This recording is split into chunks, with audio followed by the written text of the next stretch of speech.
Hello everybody and welcome back to Red Eagle Politics. Make sure you guys like this video down below and subscribe to the channel if you are new.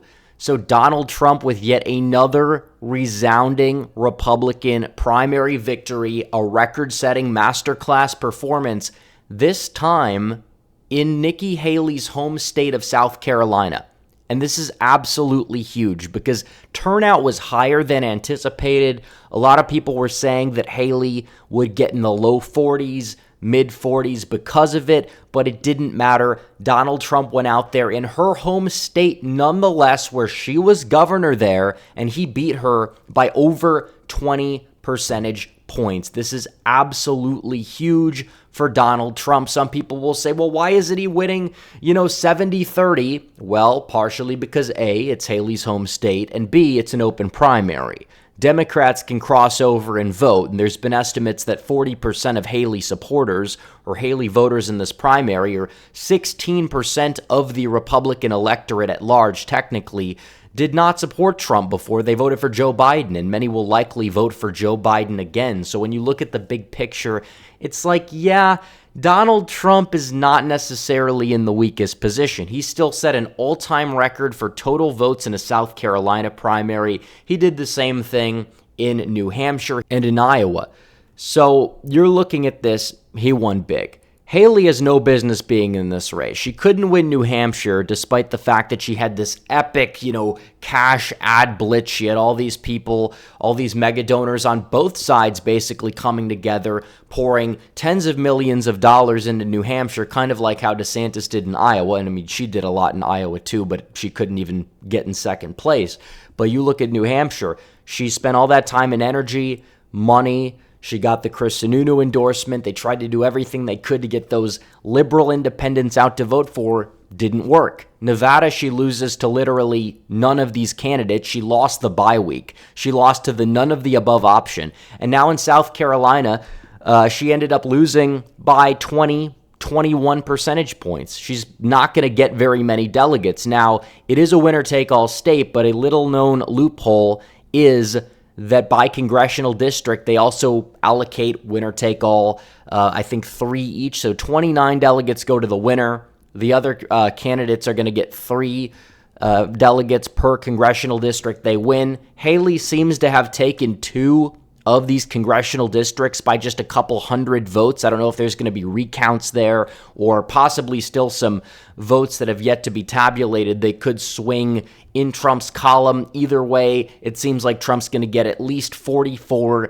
possibly 47 delegates when it's all said and done. So you're looking at this. That is absolutely huge. Haley has no path to the nomination. Like I said, she could have even lost by, 1 vote. And 29 of those 50 delegates would have gone to Donald Trump, and probably somewhere around 40 because he would be obviously winning several congressional districts if that was the case. But you can look at this here. These are the delegate counts. Iowa, she got in 3rd place. New Hampshire, she had her moral victory, still netted a -4 delegates. Nevada, she opted for the primary, but even then she lost the primary handily to the none of the above option. If Donald Trump's name was on that primary ballot, he likely would have gotten 80+% of the vote because that's a closed primary. That's how it should work. If this was a closed primary in South Carolina, Haley probably would not crack 30%, as the exit polls showed her, not necessarily doing so well with Republican voters. I think she got 27%, which was more than I initially anticipated, but still not really by all that much, and that we know. And even then, a lot of those voters, probably half of her voters, are going to be voting for Donald Trump in a general election. The other half are probably going to be abstaining, or obviously some are, Democrats to begin with. They would never have voted for Trump. Many of them would not vote for Nikki Haley if she were the Republican nominee, in comparison to them voting for Biden, because many of them voted for Biden. Many of them have been lifelong Democrats or liberals, you name it. But, looking at Nevada, Virgin Islands caucus, again, this was Trump's weakest performance in 2016. He won at 75-25. He won all 4 delegates. South Carolina, 44-6 is probably going to be the worst case scenario for Trump. Then you have the Wyoming conventions, which are taking place over a period of time. So up next, we have Michigan. which will be taking place on Tuesday. I will be streaming. The only reason why I did not stream the political career funeral of Nikki Haley in South Carolina was because I was at CPAC. I saw Trump speak yesterday, actually, right before he left to fly to South Carolina. But still, Michigan will be taking place on Tuesday. I will be streaming that.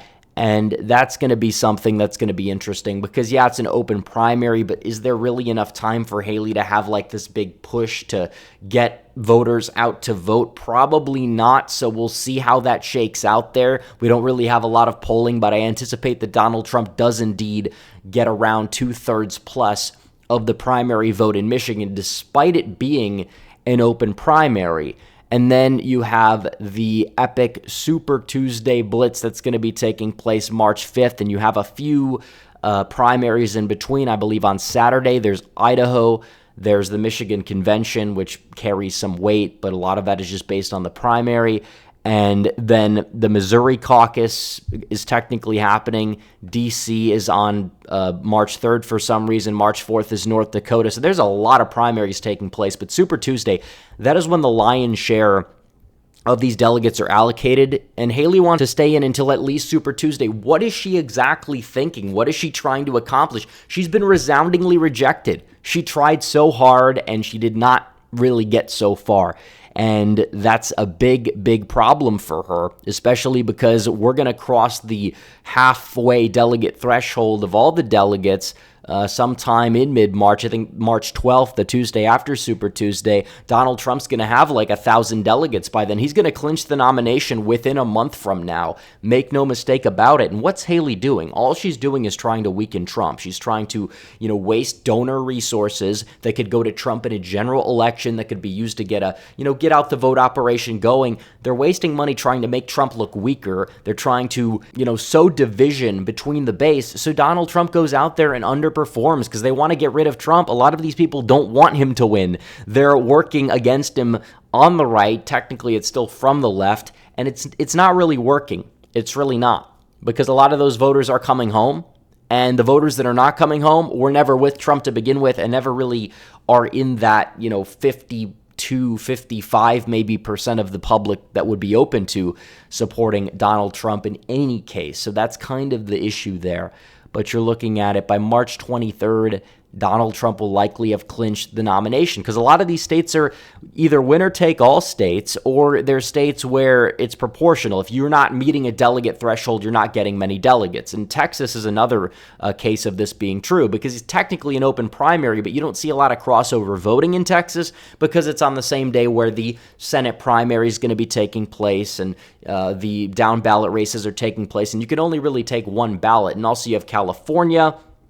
That's going to be happening as well. I believe that's also a closed primary there in the state of California, which again, Donald Trump is going to win a lot of those 169. Technically, California is the largest state by delegates, it seems. It's even larger than Texas and Florida, mainly because there's more Republicans in California than any other state, despite it being a very blue state, because it's just a population thing. But there's no path. There's no path forward for Nikki Haley.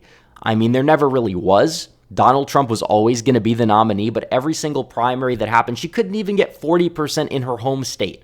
40% in South Carolina. She couldn't crack it. All that money outspending Donald Trump, getting Democrats to vote in this primary. Did it make a dent? Not really in the grand scheme of things. She thinks that it was a win for her to lose by more than 20 points at home.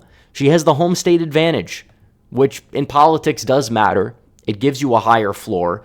And even then, what could she muster up? Not even 2/5 of the electorate. Brutal. Donald Trump gets a record for the all-time amount of votes in a Republican primary yet again. It's going to be a recurring theme. And turnout's going to be higher, and you're going to probably see Super Tuesday turnout be higher across the board. Donald Trump is going to set plenty of more records regarding primaries on Super Tuesday. Biden's going to struggle, especially in these open primary states where his voters will cross over for Haley, but still, is it going to be enough?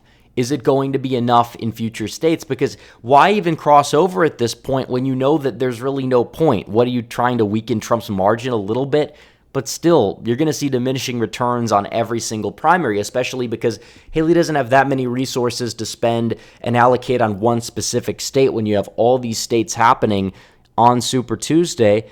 And on top of that, you have to look a little bit further into this, and you can see that donors are going to be likely drying up for her because they know it's futile. They understand, especially those on the right, the people that want to, stick with her campaign because they legitimately want to weaken Trump or whatever. That's one thing, but still, all the actual conservative donors that she still has, they're going to be gone. And I anticipate that even the people that want to stop Trump or whatever, they realize it's not really working. Trump's still getting momentum. He's taking optical wins. She's like 40% of the GOP base rejects Trump, and it's like, that's not the GOP base. It's literally not. And this is your home state. You should be winning it, Nikki. You should be winning your home state. It doesn't matter if it's against Donald Trump or not. If you're really all that good and you can be president, you should win your home state. You should. There's no excuse to lose it. But even then, she lost it by over 20 points. Absolutely brutal takedown.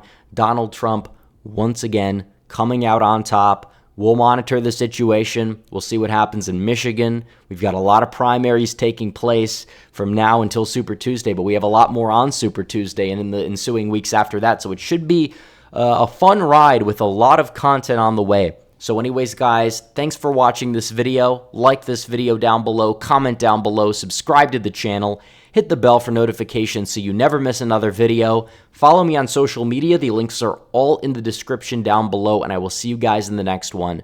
Red Eagle, out.